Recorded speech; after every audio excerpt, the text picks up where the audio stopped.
साथ संगत जी, जो लोग हर समय ही हर वक्त चिंता करते रहते हैं, चिंता में रहते हैं और उदास रहते हैं, तो आज का सत्संग उन लोगों के लिए खास होने वाला है।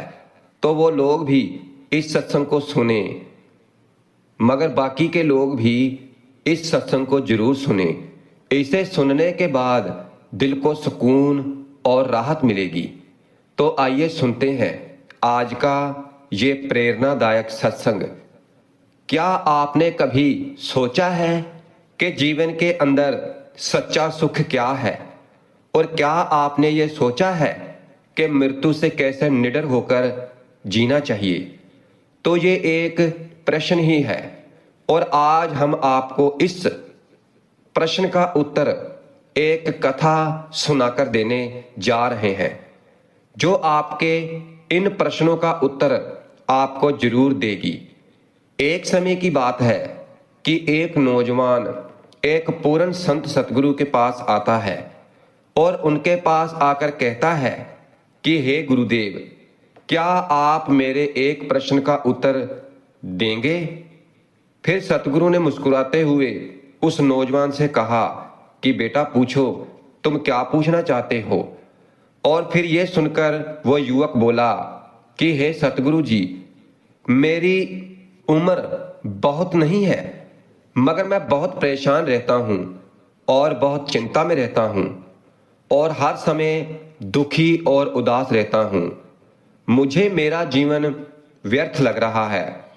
तो मैं आपसे ये जानना चाहता हूँ कि हे सतगुरु, मेरे जीवन के अंदर अभी से इतने दुख हैं, जबकि मेरी उम्र भी कुछ नहीं है और मेरी जिंदगी तो अभी बहुत बाकी है।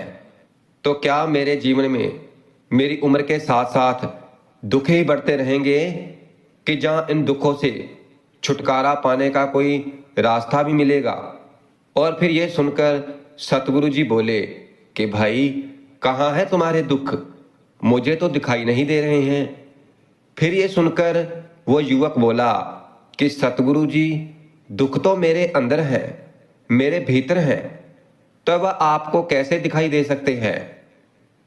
ये सुनकर सतगुरु उस युवक से कहते हैं कि क्या तुम्हें अपने दुख दिखाई देते हैं? फिर वह युवक कहता है कि हाँ सतगुरु जी, मैं अपने दुखों को भली भांति देख रहा हूं। फिर सतगुरु ने पूछा, तो दुखों का मूल क्या है? और फिर सतगुरु और उस युवक में चर्चा चल ही रही होती है कि तभी एक शिष्य दौड़कर वहां पर आता है और वो शिष्य सतगुरु के कान में कुछ कहता है। फिर उसी वक्त सतगुरु उसे कहते हैं कि चलो, मैं तुम्हें इस जीवन का सत्य दिखाने के लिए एक जगह पर लेकर चलता हूं और वहां पर जाकर तुम्हें कुछ भी नहीं बोलना है, केवल चुपचाप सारी बातें सुनते रहना है और फिर इसके बाद तुम्हें तुम्हारे प्रश्नों के उत्तर खुद ही मिल जाएंगे। और फिर ये सुनकर वो युवक सतगुरु जी के पीछे पीछे चलने लगता है और फिर कुछ दूर चलने के बाद में सतगुरु जी एक घर में प्रवेश करते हैं। और फिर जब सतगुरु और वह युवक जब उस घर के अंदर प्रवेश करते हैं, तो फिर प्रवेश करने के बाद वो देखते हैं कि वहां पर बहुत से लोग खड़े हैं और बीच में चारपाई पर एक वृद्ध आदमी लेटा हुआ है। और फिर सतगुरु को देखते ही सभी लोगों ने उनको रास्ता दिया और फिर सतगुरु जी वहां जाकर उस आदमी के पास चारपाई पर जाकर बैठ जाते हैं और वह युवक भी सतगुरु के पास में ही बैठ जाता है। और फिर जो वृद्ध आदमी चारपाई पर लेटा हुआ होता है, तो वो कहता है कि हे सतगुरु जी, मैं नहीं जानता कि मेरे जीवन में कितनी सांसें और बची हैं और पता नहीं कि किस वक्त मुझे उस परमात्मा के घर से बुलावा आ जाए, मगर मैं मरने से पहले आपसे कुछ प्रश्नों के उत्तर जानना चाहता हूं, क्योंकि मुझे पता है कि मेरे उन प्रश्नों का उत्तर केवल आप ही मुझे दे सकते हैं। और इसीलिए मैंने आपको यहाँ पर बुलाया है। और फिर वो वृद्ध आदमी कहने लगा कि हे सतगुरु जी, आज मुझे इस आखिरी वक्त में मेरे बचपन के दिन बहुत याद आ रहे हैं। मैं अपने बचपन के दिनों को याद करता हूँ और सोचता हूँ कि वो भी क्या दिन थे, जिस वक्त ना ही कुछ पाने की फिक्र थी और ना ही कुछ खोने की फिक्र थी। हे सतगुरु जी, बचपन के उन दिनों को याद करके मेरी आंखों में आंसू आ जाते हैं। मैं सोचता हूँ कि उस समय कितनी आज़ादी थी और उस समय मेरा दिमाग कितना खुला हुआ था। मन के अंदर कुछ भी पाने की इच्छा नहीं थी और जिस भी खेल में लग जाते थे तो फिर उसी खेल में खो जाते थे और पूरा दिन लगे रहते थे। और फिर कुछ समय के बाद जैसे जैसे मैं बड़ा होने लगा तो वैसे वैसे ही लोग मुझे जिंदगी की दौड़ में आगे निकलने के लिए कहने लगे। मेरे पिताजी अक्सर मुझे कहा करते थे कि तुम पढ़ाई में अपने भाई जैसे क्यों नहीं हो, तुम दूसरे लोगों से पीछे क्यों रहते हो। और ये सब सुनकर मेरा मन बहुत बेचैन रहने लगा था। लोग मुझे बहुत ताने मारते थे क्योंकि ना तो मैं खेल में ही अच्छा था और ना ही पढ़ाई में अच्छा था। और सभी लोग मुझे किसी और की तरह बनने के लिए कहते थे। और फिर उन तानों से तंग आकर मैंने जीवन में कुछ हासिल करने का निश्चय किया। और फिर मैंने अपने आप से ये वादा किया कि मैं भी अपने भाई के तरह कामयाब इंसान बनूंगा। और फिर इसके लिए मैं दिन रात मेहनत करने लग गया। और शुरू शुरू में बहुत ही मुश्किलें आई, बहुत सी निराशा हाथ लगी, मगर मैंने हार नहीं मानी और मैंने खुद अपना एक व्यापार खड़ा कर लिया। और उसके बाद मुझे कुछ पाने का एहसास हुआ। मुझे बहुत खुशी हुई क्योंकि जो लोग मुझे ताने देते थे तो वही लोग अब मेरे आगे पीछे घूमने लगे थे। और फिर कुछ समय के बाद में एक अमीर घर के अंदर मेरी शादी हो गई। और उसके बाद मुझे ऐसा लग रहा था कि जैसे मेरा जीवन स्वर्ग बन गया है। और फिर कुछ समय के बाद मेरे घर में 2 बेटों ने जन्म लिया। दोनों बहुत ही सुंदर और हर्ष थे। और फिर मेरा मन मेरे उन बच्चों के लिए कुछ करने के लिए उत्सुक हो गया और मैं और भी ज़्यादा धन कमाने में लग गया। और फिर जल्द ही मैं अपने नगर का सबसे बड़ा व्यापारी बन गया। सब कुछ अच्छा चल रहा था, मगर अनहोनी को भला कौन टाल सकता है। और फिर एक दिन अचानक मेरी पत्नी मुझे छोड़कर चली गई और इससे मुझे बहुत गहरा सदमा पहुंचा। और मैं कई दिनों तक अपने घर से बाहर नहीं निकला। और मेरे बेटे मुझे हिम्मत देते थे कि पिताजी, माताजी तो नहीं रही और जो हो चुका है तो वो वापस नहीं आ सकता, मगर हम दोनों भाई आपका हमेशा साथ देंगे, आपकी हमेशा सेवा करेंगे, आपको किसी बात की कोई चिंता करने की जरूरत नहीं है। और फिर धीरे धीरे मैंने भी अपने मन को समझा लिया कि अब तो मुझे अपनी पत्नी के बिना ही जीना पड़ेगा। और फिर इसीलिए मैंने अपना मन अपने बेटों के साथ जोड़ दिया। उनकी खुशी में ही मुझे खुशी होती थी और उनके दुख में ही मुझे दुख होता था। उसके बाद उसने कहा कि सतगुरु, जीवन चक्कर में ही अक्सर मुझे महसूस होता था कि आखिर जीवन क्या है, जीवन की उसकी गहराइयों में कैसे जाना जाए, ये कैसे जाना जाए कि मैं कौन हूं और मैं इस दुनिया में क्या करने के लिए आया हूं। तो ऐसे तमाम सवाल मेरे मन में उठते रहते थे। और मुझे आपके बारे में पता चला कि आप ऐसी ज्ञान की प्रणालियां बताते हैं कि जिससे जीवन की समझ आ जाती है कि जीवन क्या है, जीवन का मतलब समझा जा सकता है। मगर मैं हमेशा सोचता रहता था कि पहले मैं अपने जीवन से दुखों और परेशानियों को दूर कर देता हूँ और फिर उसके बाद मैं ध्यान में अपना पूरा मन लगाऊंगा, प्रभु भक्ति में अपना पूरा मन लगाऊंगा और परमात्मा की भक्ति करूंगा। और यही सोच सोच कर मैं कभी ध्यान कर ही नहीं पाता था, परमात्मा की भक्ति सिमरन कर ही नहीं पाता था। और फिर धीरे धीरे समा बीतता गया और फिर आखिर में उम्र ढलने के बाद मैं बीमार पड़ गया। वैसे तो मेरे जीवन में कोई कमी नहीं थी, मेरे बेटों ने भी मेरा पूरा ख्याल रखा था, मेरा पूरा साथ दिया था और मैंने जीवन में बहुत कुछ हासिल भी किया। मगर अब जब मैं अपने जीवन में पीछे मुड़कर देखता हूं तो मुझे एहसास होता है कि मेरे बचपन के दिन ही सबसे प्यारे दिन थे। और फिर उस व्यक्ति ने सतगुरु से पूछा कि हे सतगुरु जी, मैं कुछ समय का मेहमान हूं और ये मैं जानता हूं, लेकिन क्या आप मुझे कुछ ऐसा सूत्र बता सकते हैं कि जिससे मैं सुकून से मर सकूं और मेरे मन के सभी सवाल समाप्त हो जाएं और मैं जीवन का असली मतलब समझकर मर सकूं। और फिर ये सुनकर सतगुरु जी ने कहा कि हर इंसान को बचपन के दिन प्यारे क्यों होते हैं, क्योंकि उस समय उसे कोई चिंता नहीं रहती, वो आजाद होता है, उसके मन में कोई लालसा नहीं होती, जिस काम में मगन हो जाता है लग जाता है तो उसी काम में मगन हो जाता है।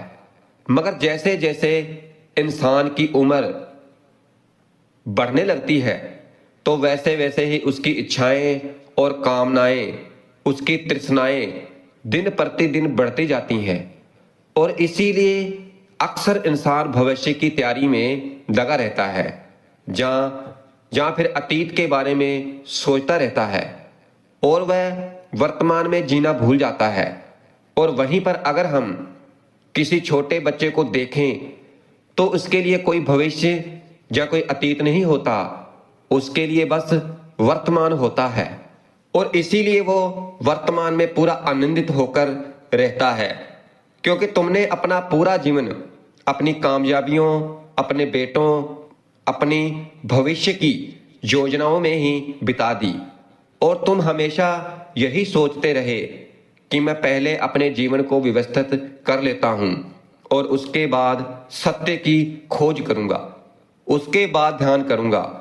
मगर हम ये भूल जाते हैं कि कल कभी नहीं आता, भविष्य की योजनाएं कभी पूरी नहीं होती, क्योंकि जब एक योजना पूरी हो जाती है तो फिर हमारा मन दूसरी योजना बना लेता है और फिर इसी प्रकार ये जीवन चक्कर चलता रहता है। और आज जब आखिरी समय तुम मृत्यु की छैया पर लेटे हुए हो तो तुम्हें ये एहसास हो रहा है कि मैंने जीवन में कुछ भी हासिल नहीं किया। अब तुम्हें लग रहा है कि जो भी तुमने किया है तो उसमें से एक सुई भी तुम अपने साथ नहीं ले जा सकते। और अगर यही बात तुम उसी वक्त समझ लेते तो मृत्यु की कभी निश्चित होकर नहीं आती, वो तो कभी ऐत सकती है। मगर ये बात उसी वक्त तुम्हारा मन समझ लेता तो तुम उसी वक्त ध्यान और सत्य की खोज में और परमात्मा की भक्ति में लग जाते। तुम कुछ ऐसी चीज खोजने की कोशिश करते जो कि तुम्हारे साथ जा सके और जो तुम्हें पूरी पूर्णता से मरने का मार्ग दिखा सके।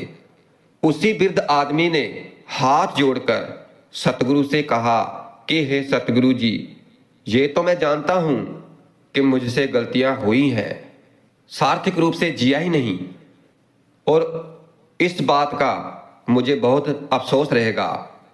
मुझे एहसास हो चुका है, मगर मैं आपसे फिर से वही सूत्र जानना चाहता हूं कि क्या मैं अभी पूरी पूर्णता के साथ नहीं मर सकता?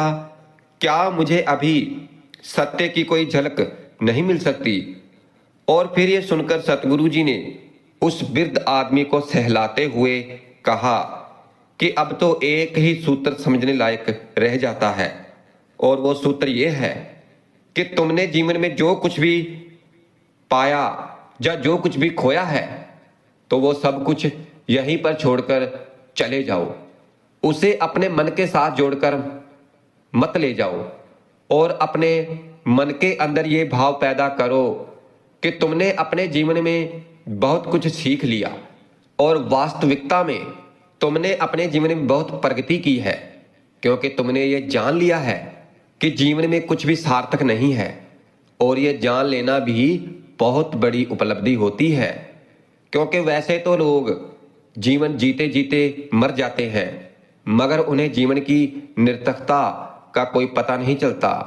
इसीलिए अभी अपने मन से ये सभी सवाल निकाल दो, खत्म कर दो और अपने अंदर ये भाव पैदा करो कि इस जीवन में जो कुछ भी जानने लायक था तो वो मैंने जान लिया है और अब जीवन में कुछ भी जानने जैसा नहीं बचा है।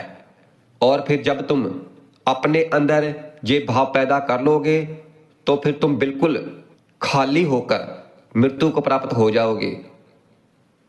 और असल में यही सच्चाई है, क्योंकि हमने जीवन में जो कुछ भी पाया है और जो कुछ भी खोया है तो वो उसी दुनिया का था और यहीं पर रह जाएगा। हमारे साथ कुछ भी नहीं जाएगा। हम खाली हाथ आए थे और खाली हाथ ही चले जाएंगे।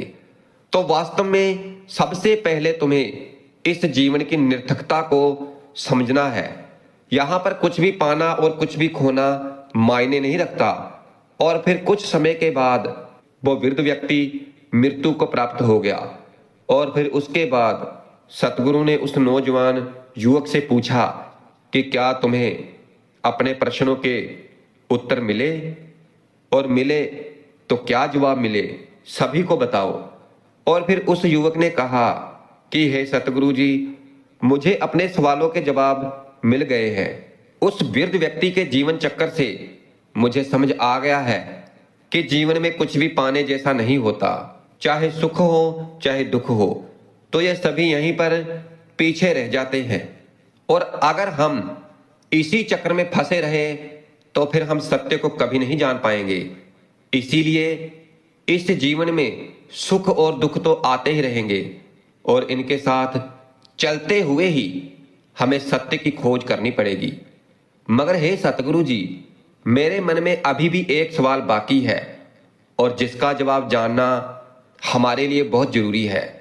मेरा सवाल यह है कि मैं ध्यान की यात्रा करने के लिए बहुत प्रेरित हुआ हूं, मगर मुझे कोई मार्ग नहीं पता है कि ध्यान कैसे किया जाता है। फिर सतगुरु जी ने कहा कि ध्यान की सभी प्रतिक्रियाएं तुम्हें होश में लाने के लिए ही बनी है, तुम्हें वर्तमान में लाने के लिए बनी है। अगर तुम किसी भी काम को पूरी उपस्थिति के साथ, पूरे एकाग्र भाव से अपने आप को पूरा इकट्ठा करके कर सकते हो तो तुम ध्यान में ही होते हो। मगर हमारा ध्यान इधर उधर भटकता रहता है। अपना काम करते करते वर्तमान में रहने के लिए मैं तुम्हें एक छोटी सी विधि बताता हूं और जिसके द्वारा तुम अपना काम भी कर सकते हो और ध्यान को भी समझ सकते हो। जब भी तुम चलते फिरते हो, उठते बैठते हो, तो सिर्फ अपनी सांसों पर ध्यान लगाना शुरू करो। सांस किस नाक से आ रही है, किस नाक से जा रही है, नाक के कौन से कोने से टकरा रही है, सिर्फ तुम उसके साक्षी भर बन जाओ। सिर्फ उसको देखते रहो। कुछ भी काम कर रहे हो, चल रहे हो या खाना खा रहे हो, तो सिर्फ अपनी सांस पर ध्यान लगाओ और ये करते हुए तुम्हें महसूस होगा कि तुम्हारा दिमाग, तुम्हारे विचार तुम्हें इधर उधर ले जा रहे हैं। मगर थोड़ी देर बाद तुम्हें फिर से होश आएगा कि तुम्हें सिर्फ अपनी सांसों पर ध्यान लगाना है और फिर तुम्हारा ध्यान फिर से ऑटोमेटिक ही सांसों पर लग जाएगा। और फिर धीरे धीरे जब तुम अपने विचारों को देखने लगोगे तो फिर तुम पाओगे कि विचार विलीन होने लगे हैं। तुम्हारे अंदर बस एक खाली मैदान रह जाएगा। सभी सवाल जवाब विलीन हो चुके हैं। इसके बाद सतगुरु जी ने कहा कि जो सांसें होती हैं तो वो तो वर्तमान में चलती हैं, ना कि वो भविष्य में चलती हैं और ना ही अतीत में चलती हैं। वो वर्तमान में होती हैं, वही वर्तमान स्थिति होती है। और जब तुम अपनी सांसों से जुड़ जाते हो तो तुम वर्तमान में ध्यान लगाना सीख जाते हो, क्योंकि सांसें जिन पर तुम ध्यान लगा रहे हो तो वो वर्तमान में चल रही होती हैं। और फिर इसके बाद धीरे धीरे कदम दर कदम तुम्हें खुद ही एहसास होने लगेगा। और फिर जब तुम जो भी काम करोगे तो उसमें तुम्हारा पूरा चित्त लगा होगा। इसलिए शुरुआत वहीं से करो जहां तुम हो, तो फिर तुम्हें अपने सभी प्रश्नों का उत्तर अपने आप ही मिल जाएगा।